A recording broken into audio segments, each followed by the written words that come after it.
Storms in the morning.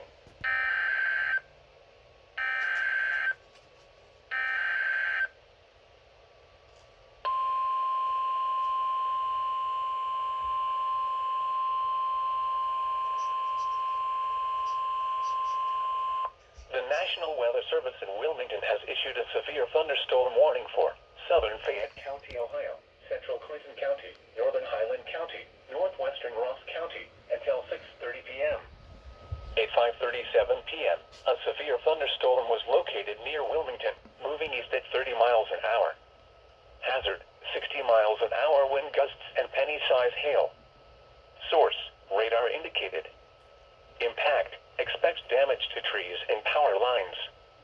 Locations impacted include Wilmington, Greenfield, Sabina, Leesburg, New Vienna, Staunton, Good Hope, Martinsville, Highland, South Salem, Melvin, East Monroe, New Antioch, Samantha, Paint Creek State Park, Cuba, Lees Creek, Reesville, Rockville, and Morrisville.